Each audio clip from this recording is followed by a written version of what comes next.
মাত্র 20 টাকার টমেটো দিয়ে 200 টাকার সস বানিয়ে সারা বছরের জন্য সংরক্ষণ করব। আজকে সেই সহজ রেসিপিটাই থাকছে টমেটো সস। এখন তো বাজারে খুবই সস্তায় পাওয়া যাচ্ছে টমেটো। তো আর দেরি না করে এই রকম সস বানিয়ে সারা বছরের জন্য আপনারা রেখে দিতে পারেন নিশ্চিন্তে। তো দেখেন, এই জন্য আমি এখানে 1.5 কেজি টমেটো নিয়ে নিয়েছি। আর টমেটোটা ধুয়ে পরিষ্কার করে একটা একটা টমেটো আমি কিভাবে কেটে নিচ্ছি, এভাবেই আমি সব কেটে নিব। আর কেটে নেওয়ার পরে আমি এটাকে পরবর্তী স্টেপে নিয়ে যাব। দেন এই পর্যায়ে কেটে নেওয়া শেষ। এখন আমি এটাকে উঠিয়ে নিয়েছি।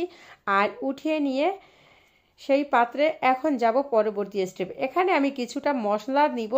তো এখানে নিয়ে নিয়েছি সাদা কালো গোলমরিচ, তারপরে এলাচ 5টা 6টা, দারচিনি, জিরা এবং নিয়ে নিয়েছি লবঙ্গ। তো এটাকে আমি একটা সাদা কাপড়ে বেঁধে তারপরে পরবর্তী স্টেপে এটা কী করব সেটা দেখিয়ে দেব। তো এটাকে সাদা পাতলা কাপড়ে বেঁধে নিতে হবে। দেন এই পর্যায়ে বেঁধে নিয়ে একটা সাইডে রেখে দিয়েছি।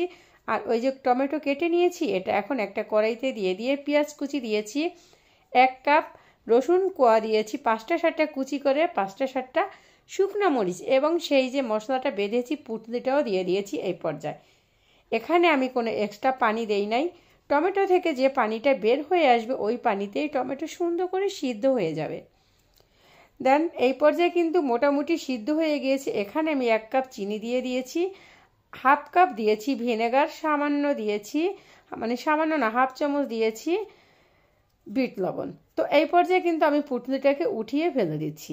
এখন এই যে মিশ্রণটা এটা আমি নামিয়ে ঠান্ডা করে দিয়ে দিব মিক্সিং জারে। আর মিক্সিং জারে দিয়ে আমি মোটামুটি একটা স্মুথ ব্যাটার বানিয়ে নেব। তো এই যে হয়ে গিয়েছে, আমি 2 বারে দিয়ে দিয়েছি। আর 2 বারে দিয়ে এখন সুন্দর করে এটাকে এই চালনিটা দিয়ে সুন্দর করে এটার যে পিউরিটা এটা আমি বের করে নেব।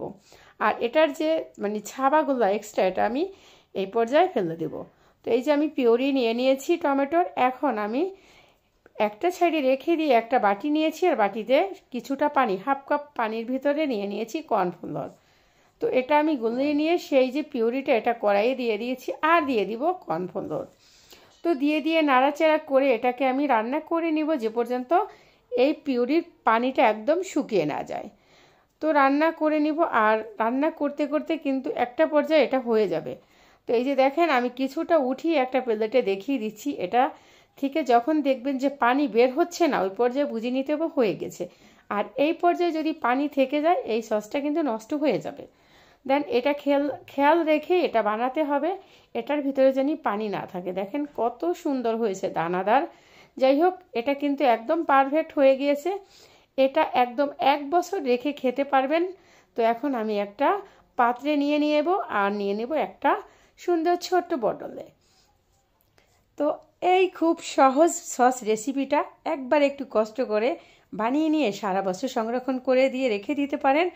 আর এখন বাজারে টমেটো খুবই সস্তা, অল্প টাকায় কিনে নিয়ে সারা বছর সংরক্ষণ করা যাবে। সেই রেসিপিটা এই পর্যন্তই ছিল। পরবর্তীতে দেখা হবে। খোদা হাফেজ।